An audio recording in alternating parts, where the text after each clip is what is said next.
अस्सलाम वालेकुम नाज़रीन, इमरान याकूब खान साहब और फैसल चौधरी साहब के साथ मैं हूं Samina Pasha. Programme view point में आपको खुशामदीद कहती हूं। सियासी मंजरनामे पर बड़ी अहम खबरें हैं। एक तो हमने देखा कि पेशावर हाई कोर्ट का जो फैसला आया है, बड़ा अहम फैसला, जिसमें पाकिस्तान तहरीक इंसाफ को बैट का निशान वापस कर दिया गया है। तो उस फैसले के ऊपर अब एक रिएक्शन भी नज़र आया और कल के रोज़ हमने देखा कि पाकिस्तान मुस्लिम लीग नून के रहनुमाओं की जानिब से रद्द-ए-अमल देते हुए खासी तनकीद की गई इस फैसले के ऊपर, जज साहिबान के ऊपर, कि आपने ये फैसला जो किया है उससे पाकिस्तान तहरीक इंसाफ को फिर से लाडला बनाया जा रहा है।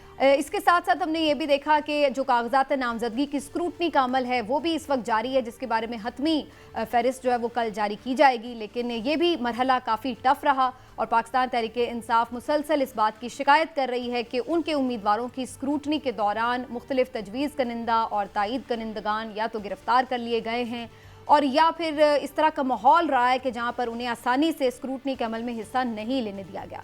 तो क्या वाकई पाकिस्तान तहरीक इंसाफ के बड़ी तादाद में उम्मीदवार अपने कागजात मंजूर नहीं करवा सकेंगे? क्योंकि आज उमैर नियाजी साहब ने यह दावा किया है कि कल 1000 से ज़ायद जो पाकिस्तान तहरीक इंसाफ के उम्मीदवार हैं उनके कागजात नामजदगी मुस्तरद हो जाएंगे। तो फिर पाकिस्तान तहरीक इंसाफ के लिए अगले इलेक्शन में क्या है क्या नहीं, इसके ऊपर भी सवाल उठता है। साथ ही साथ ये भी देखेंगे कि आगे मामला अदालतों में जाता हुआ नजर आ रहा है और ख़बर ये आ रही है कि इलेक्शन कमीशन भी इंट्रा कोर्ट अपील दायर करने जा रहा है इस फैसले के खिलाफ जो कि पाकिस्तान तहरीक इंसाफ के हक में आया पेशावर हाई कोर्ट की जानिब से। तो इससे क्या तासुर मिलता है, इसके ऊपर भी बात करेंगे। पीपल्स पार्टी ने भी अपने आहिस्ता आहिस्ता जो कार्ड्स हैं वो शो करने शुरू कर दिए हैं। मंशूर भी उनका आ चुका है और उन्होंने बताया कि 300 यूनिट तक बिजली मुफ्त देंगे, 30 लाख घर भी बनाएंगे और इसी तरह के बड़े खुशनुमा किस्म के दावे भी सामने आ रहे हैं पीपल्स पार्टी की तरफ से। तो इसके ऊपर भी बात करेंगे। शहबाज शरीफ साहब कराची में मौजूद हैं, MQM के रहनुमाओं से मुलाकातें भी हो रही हैं, लेकिन क्या वो कोई कामयाबी हासिल कर सकेंगे PMLN के लिए? तो बहुत सारी अहम खबरें हैं जी इस प्रोग्राम में, जिसके ऊपर डिस्कशन रहेगी। ख़ास मेहमान भी हमारे साथ शामिल होंगे। आप सबको खुशामदीद कहती हूँ। बात का आगाज़ करेंगे इमरान साहब।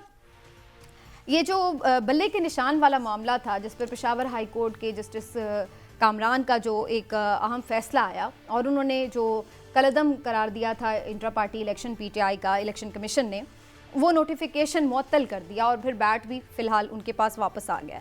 तो इस फैसले के ऊपर आपकी क्या राय है? क्या ये सही फैसला नहीं था? और उस पर अब जो पाकिस्तान मुस्लिम लीग नून की जानिब से रिएक्शन आ रहा है उसको आप कैसे देखते हैं, जिनका कोई ताल्लुक भी नहीं है, मामला है इलेक्शन कमीशन और PTI के माबैन, तो उनको इस किस चीज़ की प्रॉब्लम? बिस्मिल्लाहिर्रहमानिर्रहीम। समीना, मुझे ये बताएं, पहली बात तो ये है कि मान लिया कि मुस्लिम लीग नून का कोई उनसे ताल्लुक नहीं है, इलेक्शन कमीशन और PTI वो जाने दोनों, लेकिन जब मामला चल रहा था पनामा केस का, जब एवन फील्ड का जब वो मामला चल रहा था तो उसमें PTI का क्या कंसर्न? तो दरख्वास्त गुजार थे ना? देखिए मेरी गुजारिश सुने, दरख्वास्त गुजार जो था वो एक बंदा था कि पूरी जमात थी। ये क्या बात हुई? यहाँ पे तो एक भी बंदा नहीं है ना उनका दरख्वास्त गुजार। मामला ये है कि सियासत में, गुजारिश सिर्फ इतनी, सियासत में जो मुखालफीन है उन्हें जब मौका मिलता है इस तरह का तो फिर पूरी तरह उस पर खेलते हैं, तो वो मौका को हाथ से जाने नहीं देते। अगरचे अब मेरी ज़ाती जो राय है, देखिए फैसला ठीक है गलत है वो तो कानूनी मामलात हैं। जिस तरह से आपने अपने इंट्रो में भी बताया कि अब इलेक्शन कमीशन ने भी फैसला कर दिया इंटर कोर्ट अपील में जाने का, वो तो जज साहबान जाने और कानून जाने। मैं ज़ाती तौर पर बतौर इमरान याकूब ये समझता हूँ कि किसी भी पार्टी को उसके निशान से महरूम करना जमहूरियत के लिए नुकसान है। आप ये ना समझें कि ये सिर्फ आज आपने PTI के लिए किया है तो बड़ी आप बगलें बजा रहे हैं। कल को अगर मुस्लिम लीग नून के साथ हो, पीपल्स पार्टी के साथ हो, जो कि उनके साथ एक दफ़ा पहले हो भी चुका है, तो फिर आप क्या कहेंगे? तो ये कोई बात नहीं है। लेकिन जो कल की प्रेस कॉन्फ्रेंस है उससे PMLN को फ़ायदा हुआ या नुकसान हुआ है? क्योंकि बाहिर तो ऐसा लग रहा है कि उनकी कमज़ोरी यहाँ हुई है। भाई आप अगर ये बात करें कि उससे बैट ना लो तो तासुर ये जा रहा है कि आप वीक हैं, बल्ले के निशान से खौफजदा हैं, इस वजह से आप ये कह रहे हैं कि जी बैट वापस लो इनसे। नहीं, ये ऐसा बिल्कुल नहीं है। अच्छा, अब देखिए मैं आपको उसकी वजह बता दूं। PMLN ने वो प्रेस कॉन्फ्रेंस इसलिए नहीं की कि वो खौफजदा है। PML इस बात से खौफजदा है कि जिन हलकों के साथ, जिन क्वार्टर्स में PTI के मामला ठीक नहीं है, कहीं वहाँ पे कोई नरम गोशा पैदा ना हो जाए। तो ये उनके लिए प्रेस कॉन्फ्रेंस है, ये मेरे आपके लिए या PTI के लिए नहीं थी। ये प्रेस कॉन्फ्रेंस, इस प्रेस कॉन्फ्रेंस का मकसद ये था कि उनके आगे रोना रोते रहे कि नहीं हूं दोबारा ना लाडला बना लेना। जो मियाँ शहबाज शरीफ तो ये साहब भी तो एक कमजोरी है ना, फिर इसका मतलब है पे रिलाई कर रहे हैं तो वो इसलिए अपनी कमजोरी का इजहार कर रहे हैं कि भाई आप नहीं, मैंने का नाम ही नहीं लिया, ये तो आप कह रही हैं। अच्छा, फिर वो हल्के कौन से हैं? वो मुख्तलिफ हल्के हैं, वो अच्छा। जो भी हल्के हों, लेकिन गुजारिश ये है कि वो इस वक्त तो लड़ाई उनके साथ ही है। चलें, मैं चौधरी साहब की तरफ ले जाती हूँ मामला। चौधरी साहब, election commission intra court appeal दायर कर रहा है, इससे तासुर क्या ये जा रहा है कि इलेक्शन कमीशन एक फरीक बन गया है पीटीआई के खिलाफ? हालांकि अगर बैट मिल भी जाता है उन्हें, इंट्रा पार्टी इलेक्शन उनके बहाल भी कर दिए जाते हैं, तो इससे इलेक्शन कमीशन किस तरह से मुतासिर हो रहा है? देखिए, इलेक्शन कमीशन जो है फरीक तो वो ज़ाहिर है, और पाकिस्तान तरीके इंसाफ का और इलेक्शन कमीशन का आपस में जो एक बहुत ही मुखासमाना किस्म का एक ताल्लुक़ जो है वो पिछले 1.5-2 साल से रहा है। लास्ट टाइम पे जब जेल ट्रायल में भी इमरान खान साहब ने रोस्टम पे आके ये कहा कि आपकी खसूसी शफ़क़त है मेरी पार्टी के ऊपर, आपने 175 पार्टियों का जो है इंट्रा पार्टी इलेक्शन नहीं देखा, मेरी पार्टी को आपने देखा, फंडिंग आपने मेरी पार्टी की। तो उन्होंने कहा कि हर तरफ से जो है वो मेरी पार्टी के ऊपर, हमारी पार्टी के ऊपर आपकी खसूसी शफ़क़त नज़र आती। तो उन्होंने बड़ा गिला किया वहाँ पे। तो इलेक्शन कमीशन जो है वो भी, मुझे 2-3 बातों की आपको ज़मीना मुझे समझ में नहीं आती कि इलेक्शन कमीशन को बतौर इदारा भी अपनी गैर जानबदारी साबित करने की ज़रूरत है। एक तरफ वो जो है ये इतना पर्सनल ले लेते हैं कि वो अगर उन्होंने एक फ़ैसला किया, हाई कोर्ट ने मुअत्तल किया, तो आप उनको निशान दें, इलेक्शन हो रहे हैं, आप इलेक्शन करवाएं। सुप्रीम कोर्ट में भी ये ऑब्जर्वेशंस आई जय साहबान की कि आप in the mid of the election आप जाके तौहीन इलेक्शन कमीशन का केस करने चले जाते हैं जेल में। यानी जब आपको की कॉन्सेंट्रेशन होनी चाहिए साफ शफाफ इलेक्शन कराने के ऊपर, आपकी तवज्जो जो है वो ऐसे मामलात के ऊपर है जिससे लगता है कि ज़ाती मुखासमत है। और जहाँ तक बात रही कि मुखालफिन क्यों चीख रहे हैं, तो यहाँ पे ये अयां होता है कि अवामी रद्द अमल का खौफ है। उनका ये ख्याल है कि अवाम का रद्द अमल बल्ले के निशान से निकलेगा, लिहाजा जो सियासी तौर पे जो एक शिकस्त का इतराफ़ नज़र आता है इन पार्टीज की तरफ से, ठीक है, ये निकलेगा वाकई सिर्फ बल्ले के निशान से, या अगर नहीं बल्ले का निशान बरकरार रहता तो फिर इसमें कोई खलल आ सकता है? इस पर मैं आपसे अलग से राय लेती हूँ चौधरी साहब, लेकिन इस वक्त हमें सेनेटर हुमायूं मोमिन साहब ज्वाइन कर चुके हैं, सीनियर रहनुमा तहरीक इंसाफ के। सर, आपका बहुत शुक्रिया, आपने आज प्रोग्राम निकाला। सेनेटर साहब, आपको खुशामदीद कहती हूँ। अस्सलाम वालेकुम। वालेकुम अस्सलाम जी। सेनेटर साहब, सबसे पहले अभी हम यही बात कर रहे हैं कि पेशावर हाई कोर्ट के सिंगल रुकनी बेंच ने जो फैसला दिया उसके ऊपर अब इलेक्शन कमीशन जो है वो इंट्रा कोर्ट अपील दायर करने जा रहा है, ज़राए यही खबर दे रहे हैं। तो आपकी इसके ऊपर क्या आपकी राय है? क्या आपको लगता है कि ये फैसला बरकरार रहेगा, बल्ला आप ही के पास रहेगा, या फिर आपको लग रहा है कि अभी भी खतरे का निशान बाकी है? बिस्मिल्लाहिर्रहमानिर्रहीम। देखिए, मेरे कई मानों में देखा जाए ना, तो जिस तरह से इलेक्शन कमीशन ने जो पार्टी इलेक्शन था उसको पहले चैलेंज किया था जून में, हमने उनको बताया कि ये बात हुई थी, तो हमें एक एफिडेविट एक तो हमने लिख दिया। अब सवाल ये पैदा होता है उन्होंने क्यों महफूज किया, ये एक बहुत बड़ा क्वेश्चन है। और उसके बाद ऑडियो का जो मसला है, प्रोड्यूसर साहब, हाँ दोबारा हुमायूं साहब एक मिनट। सेनेटर साहब, हम आपको दोबारा मिला, थोड़ी ऑडियो का इशू आ रहा है, तो फिर इंशाल्लाह आपसे दोबारा बात करते हैं। लेकिन चौधरी साहब, ये जो बात मैं हुमायूं मोमिन साहब से भी पूछ रही थी, आपको लगता है कि इसमें अपील के ऊपर कोई फायदा हो सकता है इलेक्शन कमीशन को?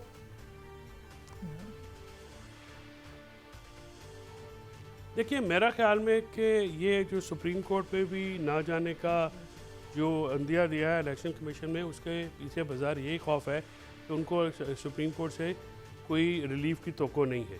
और मेरा नहीं ख्याल कि जिस तरह से इलेक्शंस में मिड ऑफ द इलेक्शन कोई भी जो जुडिशरी है या कोई भी जज जो है वो इंडिपेंडेंट माइंड कोई भी जो है वो ये चाहेगा कि एक बहुत बड़ी जमात जो है पाकिस्तान की, आप उसको इलेक्शन से ही आउट कर दें।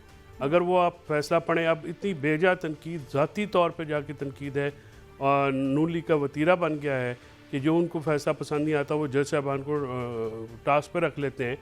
ये उनके ख़िलाफ़ एक हर्जा सराई की जा रही है जज साहबान के ख़िलाफ़ कि जी वो फ़लाँ का रिश्तेदार है, वो फ़लाँ का रिश्तेदार है। मतलब ये बातें जिनका हकीकत से कोई ताल्लुक नहीं, वो की जा रही हैं। और हकीकत से ताल्लुक हो भी तो जज साहिबान भी कोई आइसोलेशन में तो नहीं है, जाहिर है इसी मुआशरे का हिस्सा है, कोई ना कोई किसी ना किसी का रिश्तेदार तो होता ही है। इस बात को फैसलों से जोड़ना तो एक अजीबोगरीब मामला है। लेकिन फैसल चौधरी साहब, सेनेटर हुमायूं मेमन साहब, आप लोग हमारे साथ मौजूद हैं। एक ब्रेक लेते हैं नाज़रीन, ब्रेक से वापस आकर डिस्कशन को आगे बढ़ाते हैं। हमारे साथ रहिए।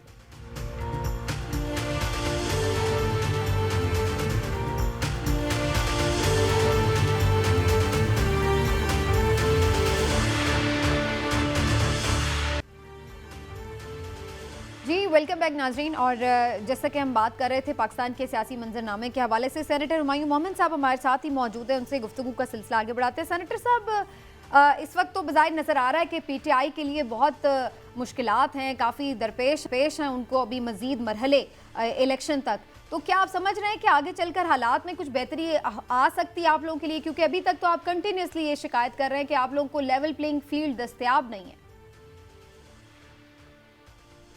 देखिए, जैसे मैं पहले कह रहा था, हमने क्या कंप्लेन करनी है, हर एक को नजर आ रहा है कि हमारे साथ एक खास किस्म का रवैया रखा जा रहा है। वो ये जो इस वक्त की टेक केयर गवर्नमेंट है, जो कि बेसिकली एक्सटेंशन है पाकिस्तान मुस्लिम लीग नून की, ये लोग नहीं चाहते कि पाकिस्तान तहरीक इंसाफ इलेक्शंस में आए। और उसकी खास वजह ये है कि उनको पता है कि अगर पाकिस्तान तहरीक इंसाफ इलेक्शंस में होगा तो उनमें से कोई जीत नहीं सकता। तो उन्होंने पहले पूरी कोशिश की है कि किसी न किसी तरीके से बल्ले का निशान पाकिस्तान तहरीक इंसाफ से ले लिया जाए। हालांकि देखिए, मैं आपका पासपोर्ट या आपका आईडी कार्ड ले लेता हूं तो आपकी शिनाख्त ही खत्म हो जाती है। आप कैसे किसी को बता सकेंगे कि आप पाकिस्तानी हैं या नहीं हैं? तो इसी तरीके से अगर बल्ले का निशान ले लिया जाए तो वो बिल्कुल इस तरीके से कि आपने एक आइडेंटिटी खत्म कर दी, जो कि एक्चुअली अगेंस्ट द कॉन्स्टिट्यूशन है। आप किसी की आइडेंटिटी या उसको वो चीज नहीं खत्म कर सकते। अब उस बात पे जब इलेक्शन कमीशन की जो उसने नारवा सलूक किया था, उसको जब पेशावर हाई कोर्ट, या किसी कोई भी हाई कोर्ट, कोई भी एक सेम जज इस चीज को अलाउ ना करता।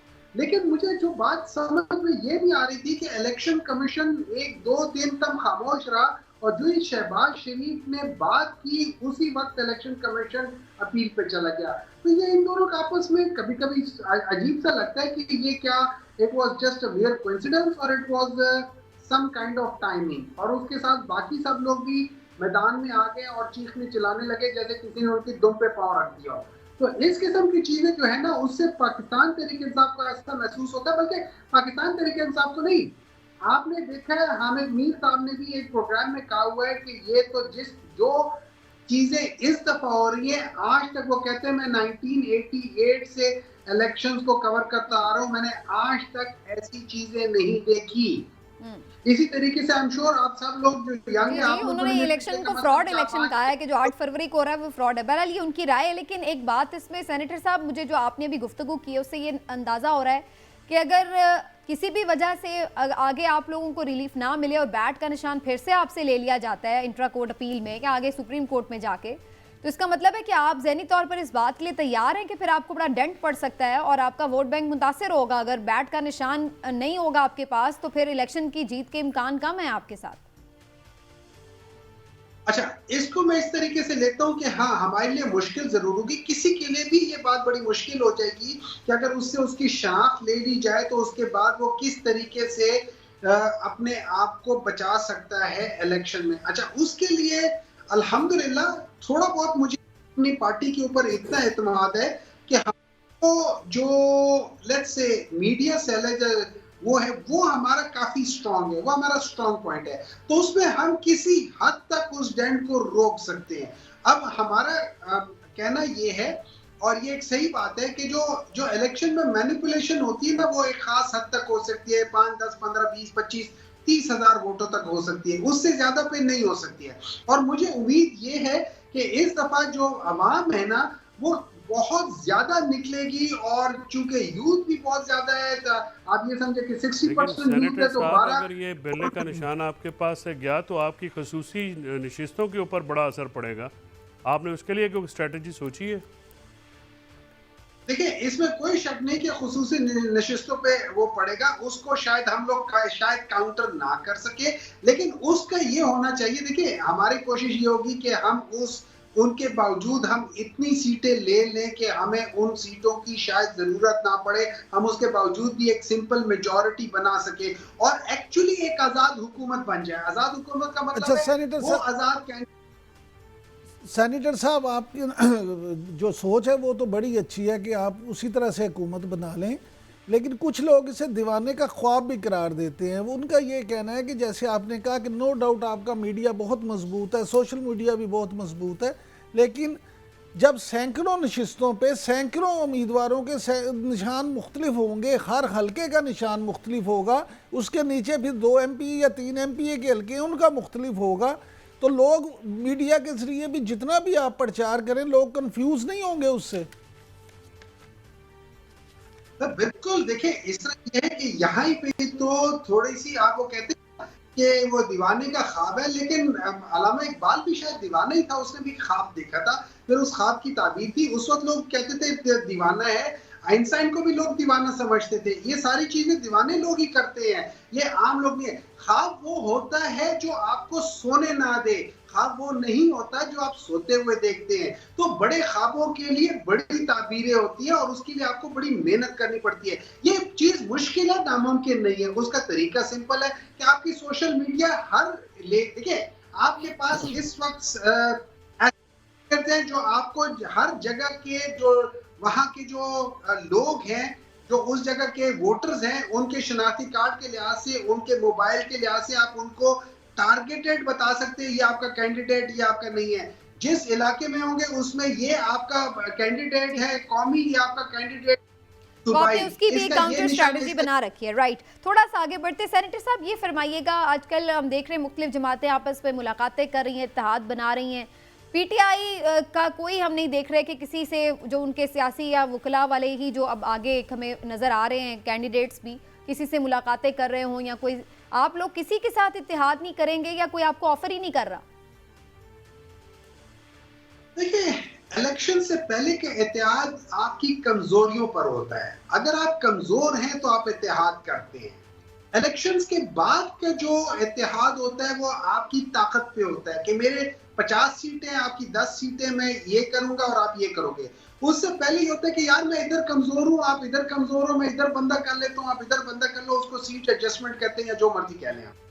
तो चूंकि पाकिस्तान तहरीक इंसाफ ये समझती है कि हमारे अंदर इस वक्त कोई कमजोरी नहीं है, इनफैक्ट हम उन सबको एक पलड़े में रख दो और पाकिस्तान तहरीक इंसाफ को दूसरे पलड़े में रख दो तो ये पलड़ा भारी रहेगा। इसी वजह से उन लोगों को वो चाहते हैं कि पाकिस्तान तहरीक इंसाफ को फील्ड ना मिले।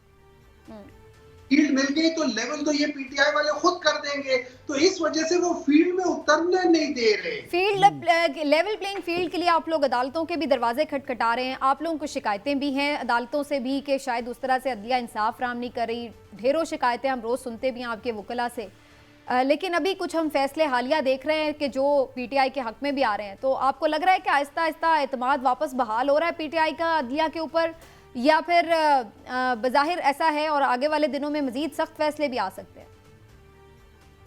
देखिए, इस तरह ये है कि हम लोग ये नहीं कह रहे कि हमें अदलिया हमें वो नहीं करी। बात ऐसे डिसीजंस होते हैं जिसमें बड़ा ऑब्वियस होता है कि इन चीजों के लिए, फॉर एग्जांपल, अगर अदलिया एक किसी को रिहा कर दे और दूसरी तरफ से 3 MPO हो जाता है, तो यहाँ पे अदलिया को उसका नोटिस लेना चाहिए और उसको फौरन छुड़वा देना चाहिए।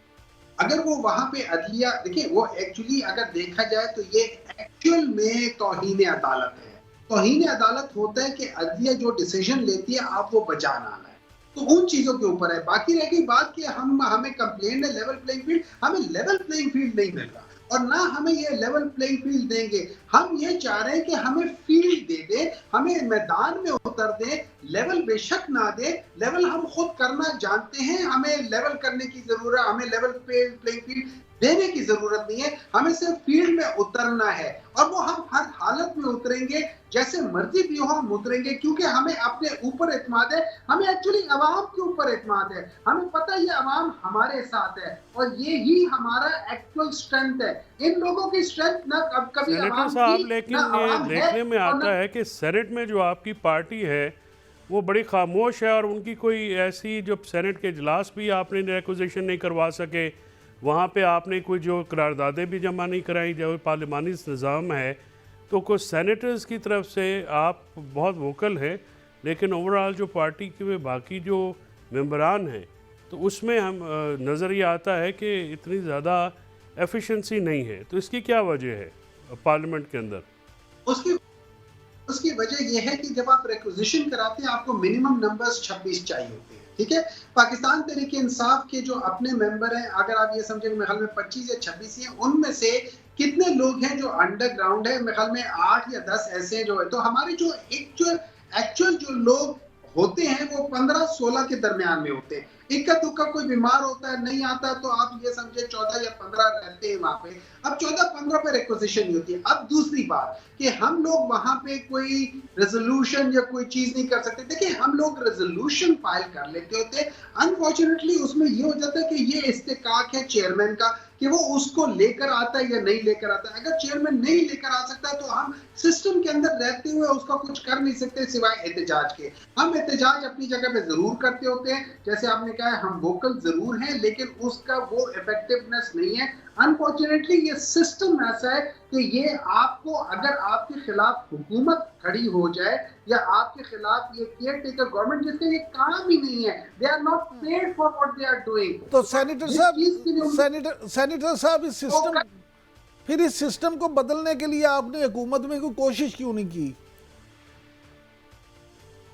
देखिए, इस तरह है, हमने बिल्कुल कोशिश की है हुकूमत को में बदलने के लिए, लेकिन अनफॉर्चुनेटली प्रॉब्लम ये होता है हुकूमत को बदलने के लिए, लेट्स से मैं और आप मिलके चल रहे हैं और अगर मेरी और आपकी सोच नहीं मिलती, तो अगर हम 4 बंदे हैं उनमें से 3 बंदों की, चारों की जरूरत है, उनमें से 3 बंदों की एक सोच है, एक बंदे की सोच फर्क है, तो अनफॉर्चुनेटली वो डिसीजन नहीं ले पाएंगे। इसी तरीके से जो हमारी सिंपल मेजॉरिटी आई थी उसमें हमें अनफॉर्चुनेटली बाज बैसाखियों की जरूरत पड़ी थी।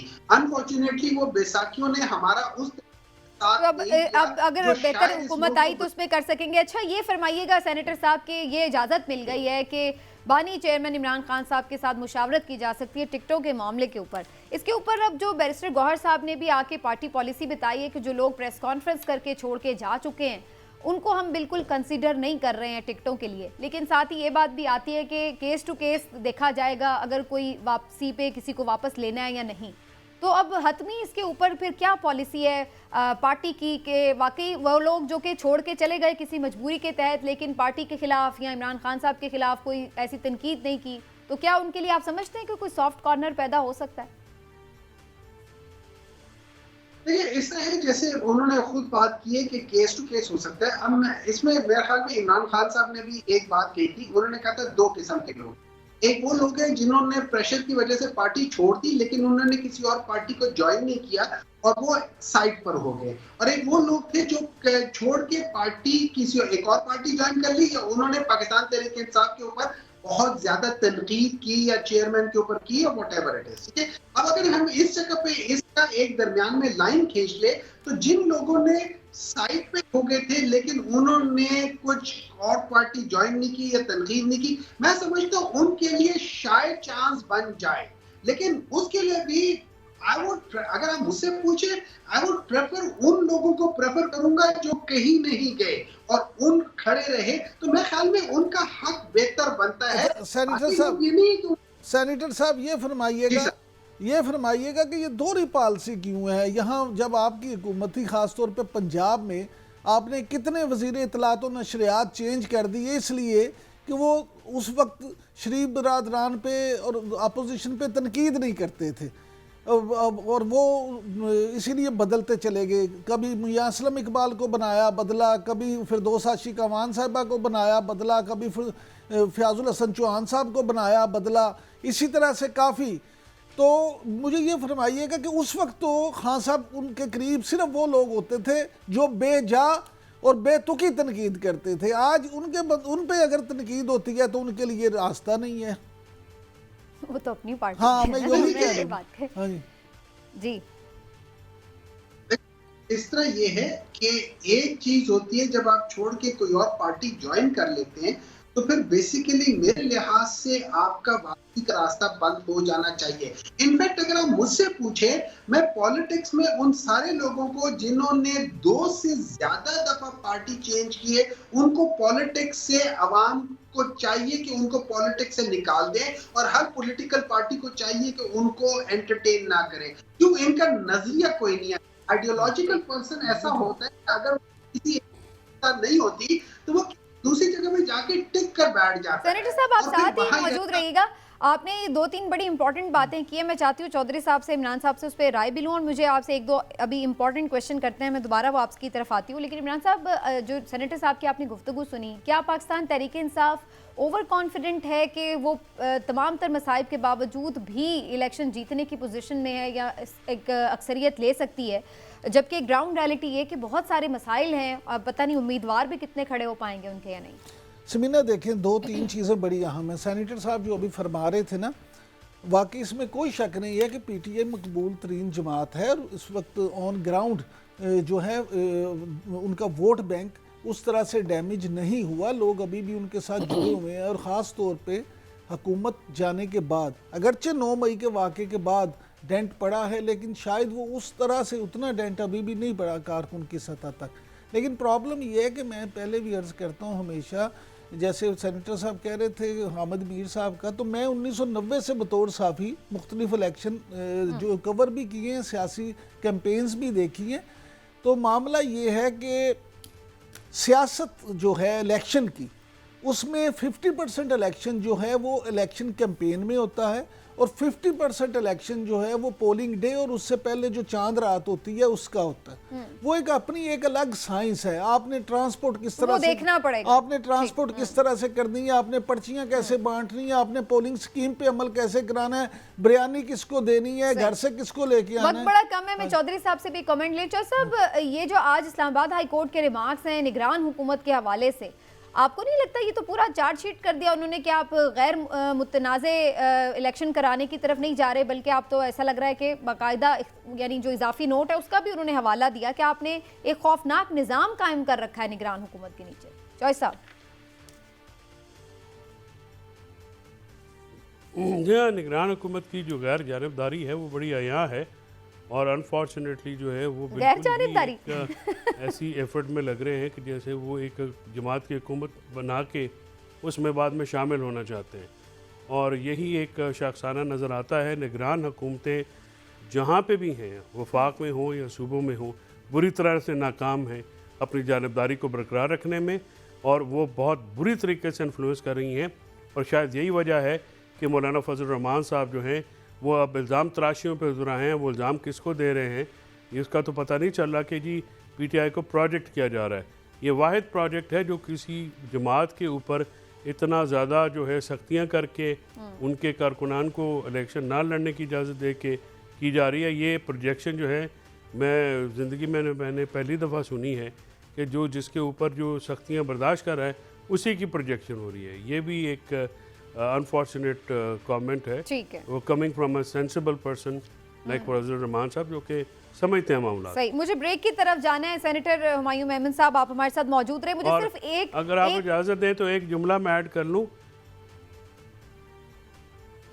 पीटीआई का ये जो स्टांस है कि जी हम फलां को लेंगे या फलां को नहीं लेंगे, बहुत सारे हलकों में ये शदीद किस्म का प्रॉब्लम है। पाकिस्तान तहरीक इंसाफ को उम्मीदवारान जो हैं, इनके जो उम्मीदवार जिनके ऊपर ये डिपेंड कर रहे थे, उनके शायद कागजात नामजदगी जमा नहीं हो सके या वो शायद कामयाब ही ना हो सके। इसलिए उमैर अमल खान न्याजी ने जो 1000 का फिगर दिया है वो उसमें ये बात समझ में आती है।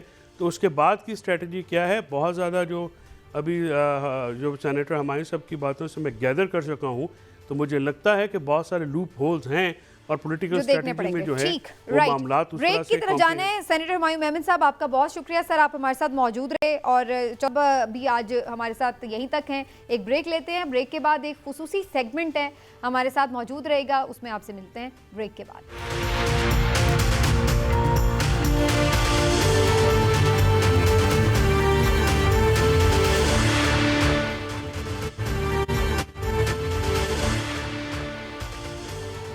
जी वेलकम बैक नाजरीन। और आज एक बड़ा रूटीन से हटकर गैर मामूली सेगमेंट है ये हमारे प्रोग्राम का, और बड़ा ख़ास सेगमेंट है जिसमें आपके लिए एक बड़ी इंटरेस्टिंग न्यूज़ भी है और इसके साथ साथ कुछ अहम मालूमात भी। तो इसके ऊपर मैं आपको थोड़ा सा सिर्फ ब्रीफ ये कर दूं कि सीरतुन नबी सल्लल्लाहु अलैहि वसल्लम के लिए के ऊपर एक किताब लिखी गई है, और ये किताब हम कोई रिवायती उलमाए कराम या आलम दीन से नहीं देख रहे कि उन्होंने लिखी है, बल्कि एक सीनियर ब्यूरोक्रेट ने लिखी है। और दिलचस्प बात यह है कि इस किताब को पढ़ने के ऊपर और इसके ऊपर तहरीरी और ज़बानी इम्तिहान देने के ऊपर 50 लाख का इनाम भी रखा गया है। तो ये बड़ी दिलचस्प बात है। ऐसा क्यों है कि ये इनाम मुकर्रर किया गया है इसके ऊपर, और ख़ास तौर पर क्या ये कोई दिया भी जाएगा या कुरानंदाज़ी से होगा, और ख़ास तौर पर इस किताब में क्या आप कह लीजिए ऑब्जेक्टिव है इसको लिखने का, तो इसके ऊपर भी बात करना बड़ा ज़रूरी है। तो इस वक्त इस किताब के मुसन्निफ़ हमारे साथ स्टूडियोज़ में तशरीफ़ रखते हैं राय मंजूर नासिर साहब। आप सीनियर ब्यूरोक्रेट हैं, आज हमारे साथ प्रोग्राम में मौजूद हैं। आपका बहुत शुक्रिया राय साहब। और सबसे पहले यही बताइए कि माशाल्लाह बहुत ज़बरदस्त आपने काम किया, अल्लाह ताला आपको इसकी जज़ाए खैर भी दे। सीरतुन नबी सल्लल्लाहु अलैहि वसल्लम से लोगों को रूशनास कराना, इससे बेहतर क्या दीन की खिदमत हो सकती है। तो माशाल्लाह आपको ये सादत मिली, आपने इसको मुकम्मल किया। इसका ख्याल आपको क्यों आया, और इसमें स्पेसिफ़िकली आपने नबी करीम सल्लल्लाहु अलैहि वसल्लम की ज़िंदगी के किन पहलुओं का अहाता किया? एक तो बहुत शुक्रिया जी, ये पैगाम मेरी ख्वाहिश है कि आपके चैनल के ज़रिए करोड़ों लोगों तक इंशाल्लाह ये पहुँचेगा। अच्छा, बुनियादी तौर पर मैं समझता हूँ कि इंसान का जो है ना जी, उसका वजूद है, रूह है, अल्फाज हैं, उसका सबसे इम्पॉर्टेंट चीज़ जो है ना वो करेक्टर है। सही। और हमारे माशरे में ज़्यादा ज़ोर जो है ना वो फ़िक्रे पे और जुमले पे और अल्फाज पे और उस चीज़ पे है। आप देखें ना, ये जो पूरा इलाका है, अरब जो ताजर आते थे सारे ये बलूचिस्तान के साहिल पे, आगे कराची, आगे फिर इंडिया का आगे बांग्लादेश वाला एरिया ले लें, उसके बाद मलेशिया, इंडोनेशिया। अच्छा, वो लोग तिजारत सही करते थे, ट्रांजैक्शन उनकी ठीक थी, किरदार ठीक था। आपने उनसे एक सूट ख़रीदा, 2 महीने बाद वो दोबारा आया, आपने कहा भाई ठीक नहीं, उसे कहा जी वापस कर दें बहन, कोई मसला नहीं। अच्छा, उन लोगों ने जब आके कहा कि मक्का मुकरमा में अल्लाह के एक रसूल आए हैं सल्लल्लाहु अलैहि वसल्लम, तो इन्होंने कहा जी क्योंकि ये कहते हैं इनका करैक्टर ठीक है तो उन्होंने इस्लाम कबूल कर लिया। आप देखें ना, हमारी दुकानों पे क्या लिखा होता है कि ख़रीदा हुआ माल वापस नहीं होगा। भाई आपने ये किताब ख़रीदी है, 5 मिनट के बाद आप गए हैं, किताब पैक है, तो कोई तो गड़बड़ है ना जो वो लेने को तैयार नहीं है। तो देखें ना, हमारी शनाख्त जो सबसे पहली शनाख्त है वो क्या है, हमारी आइडेंटिटी। ये कार्ड शार्ट तो बाद में बने। हमारी आइडेंटिटी है कि हम हजूर अकरम सल्लल्लाहु अलैहि वसल्लम के उम्मती हैं। ये बहुत बड़ा एक हमारे लिए, जैसे ग्रीन कार्ड है आजकल, एजाज भी है, सादत भी है, और अल्हम्दुलिल्लाह के हम इस पे शुक्र अदा, लेकिन इस साथ एक जिम्मेदारी भी है। हमारे रसूल कौन है? जो रसूलों के सरदार हैं, दी बेस्ट। हम कौन है? The worst. तो ये तो मैच ही नहीं बनता आपस में। अच्छा, ये तो है पार्ट ए कि हमारे जो हालात हैं, देखना, चोरी चकारी, रिश्वत, 2 नंबरी, सिफारिश, झूठ, मिलावट, कोई दुनिया की बुराई आप देखें वो आपको एक मोहल्ले में, एक बाज़ार में या एक दफ्तर में मिल जाएगी। अच्छा, अब दूसरा ये था कि इसको ठीक कैसे किया जाए। बेशुमार तरीक़ेकार हैं। अगर तो गवर्नमेंट चाहे तो फिर तो ये चंद महीनों का काम है ना कि उनके पास सिलेबस है, करिकुलम है, कॉलेजेस, स्कूल, यूनिवर्सिटीज़, मीडिया, मसाजिद, सब कुछ। लेकिन मैंने कहा चले हम इनफरादी सतह से शुरू करते हैं। जो अल्लाह ताला ने हमें वसाइल दिए हैं वो अल्लाह ताला के दीन के रास्ते में इस्तेमाल होने चाहिए। फिर मैंने कहा जी कोई किताब हम रिकमेंड कर देते हैं, और किताब को पढ़ाने के लिए तरगीब में ये मुझे पक्की बात थी कि तरगीब जितनी अच्छी होगी, लेकिन अल्लाह ने भी हमें जन्नत का, तो ये इनाम वाला जो मामला ये तरगीब की वजह से आपने रखा है। लेकिन नमाज में हम क्या कहते हैं, या अल्लाह हमें। अच्छा, लेकिन राय साहब मुझे ये बताएं कि आप खुद माशाल्लाह एक सीनियर ब्यूरोक्रेट हैं, मुख्तलिफ जगहों पे कमिश्नर भी रहे, सेक्रेटरीज रहे मुख्तलिफ डिपार्टमेंट के, और बड़े अहम डिपार्टमेंट्स। जी। तो आपने इस बात की कोशिश नहीं की कि जो निसाब बनाती है हुकूमत, उसमें सीरतुन नबी के हवाले से तो हमेशा चीज़ें शामिल होती हैं, तो इस किताब में से भी कुछ चीज़ें ऐसी शामिल की जाएं? क्योंकि मैंने खुद जब आपने मुझे ये किताब दी तो मैंने इसमें जितना मुतालिया किया, बड़ी आसान ज़ुबान में आपने इसको लिखा है, और बहुत इसमें इस तरह से बयानिया अंदाज है कि आप जिस तरह से कोई कहानी गुफ्तगू कर रहे हैं हाँ आप जी, जैसे। ऐसे ही तो वो मैं इसलिए पूछ रहा हूँ कि इसलिए आपने आप तो हुकूमत का खुद हिस्सा हैं, तो आपने ये कोशिश नहीं की? जी बिल्कुल मैंने कोशिश की। अच्छा मैं आपको पता है MD रहा हूँ पंजाब टेक्स्ट हाँ जी। बोर्ड का, और उसमें ये वाहिद वाक़या है इंसानी तारीख में कि मैंने 100 किताबों पे लगा दी पाबंदी, और बहुत ज़्यादा रौला हंगामा हुआ पाकिस्तान में कि ये क्या हो गया। उनमें कुरान गलत, हदीस गलत, क़ायद आज़म के बारे में मालूमात गलत। एक किताब में लिखा हुआ था कि सर सैयद अहमद खान जब फौत हो गए उसके 35 साल के बाद उन्होंने ईस्ट इंडिया कंपनी में नौकरी शुरू की, और कोई वाहियाती नहीं जो आप सोच नहीं सकते, नक्शा गलत पाकिस्तान, इसीलिए तो माफिया आपके पीछे पड़ गया। मैं वो इसलिए बन गया लेकिन मैं अपना हाँ काम जी, कर गया। जी। अच्छा ये नक्शा पाकिस्तान का हमारी उस कोशिश के बाद चेंज हुआ। बिल्कुल ठीक। वहाँ पे सीरत और नबी पे मैंने काम किया, उसके 63 हज़ूर वसल्लम की उम्र के लिहाज से हमने 63 टॉपिक बनाए। उसमें हमने लिखा कि 24 जो हैं वो पार्शियल हैं, 39 बिल्कुल नहीं है, ये इतने हैं, और उसके बाद ये फिर फेडरल गवर्नमेंट को हमने भेजा, लेकिन वो काम फिर मुकम्मल ना हो सका, तो इसलिए फिर मुझे किताब ये करनी पड़ी, लेकिन अच्छा, एफर्ट हमने की। ये जो आपने इसमें रखा है कि इनाम की एक जी जी लालच, इसको मैं इंसेंटिव कह लेती हूँ, ज़रा तरगीब कह मुनासिब लफ्ज़ हो जाएगा, ये आपने तरगीब के लिए किया है या इसके पीछे भी कोई ख़ास वजह? तरगीब है। देखिए अल्लाह ताला ने ये जो मशीनरी बनाई है ना, जिसका नाम इंसान रखा गया है, अल्लाह का देखिए हुक्म काफ़ी नहीं है कि आप नमाज़ पढ़ेंगे, आप रोज़ा रखेंगे, यानी डूज डोंट्स है ना, ये काम करेंगे और ये नहीं करेंगे, तो अल्लाह ऑर्डर देता है काफ़ी है। तो अल्लाह ने भी देखे ना जन्नत का बताया, दोज़ख का बताया, फिर जन्नत में सोना चांदी के महल होंगे, वो होंगी, हूरें होंगी, फलां होगा फलां होगा, तो अल्लाह ताला ने भी इंसेंटिव दिया। तो मैंने भी उसी पैटर्न पे मैंने कहा कि ये एक अच्छा इंसेंटिव है। और देखिए लोगों को कब 50 लाख लेकिन बहुत ज़्यादा है, इतने पैसे आपके पास हैं? नहीं अल्लाह का शुक्र है, फिर इस पे आपका ऑडिट शुरू हो जाएगा। मेरे पास इससे ज़्यादा पैसे हैं। अच्छा, देखे ना मुझे अल्लाह ताला ने सिगरेट तक से महफूज रखा, माशाल्लाह। देखा ना लोग, अच्छा बहुत लोग पैसे लगा रहे हैं दीन की खातिर भी, फिलंथ्रॉपी भी लगा रहे हैं, लेकिन उसकी कोई आउटपुट उस तरह की नहीं हो पा रही। मैं कहता हूँ देखें इंडिया वालों का म्यूज़िक जो है उनके मज़हब में शामिल है, और वो करोड़ों रुपये उस पर लगाते हैं। ये इत्तफाक की बात है कि इस तरफ किसी का ध्यान नहीं गया, वरना लोग 50 लाख का ना डेली खाना खिलाते हैं। ऐसे ऐसे लोग पाकिस्तान में पड़े हैं कि वो सदका खैरात, बहुत पाकिस्तानी कौम इस मामले में बहुत आगे। अच्छा राय साहब, अगर कोई ऐसे दर्द दिल रखने वाले लोग आपके साथ इस कार्य खैर में शामिल होना चाहें, उनको आप शामिल करेंगे? अच्छा ये बड़ा कोर क्वेश्चन है जी। ये किताब जो है ना जी, इसके देखिए नीचे ये येलो कलर का बैक साइड पे हमने लिखा है कि हम इस प्रोजेक्ट के लिए कोई चंदा ना ले रहे हैं ना एक्सेप्ट कर रहे हैं। बिल्कुल। अच्छा अब दोस्तों में कहते हैं जी हमारा हिस्सा, किताब PDF में फ्री है। मैंने कहा जी आप ये किताबें लें और दोस्तों को आप बांटें। ओ जी आप पैसे ले लें। मैंने कहा नहीं आप डबल सवाब लें ना, आप किताबें भी लें। 700 की ये बुक है और 700 में मैंने पढ़ी है। बिल्कुल। अच्छा ये 300 साल इसने चलना है, लाइब्रेरी बुक है। 1 पाउंड केक नहीं आता, मतलब सबसे सस्ती बेकरी से भी आप लेना 700 का, तो ये एक फैमिली के लिए एक बुक काफ़ी है।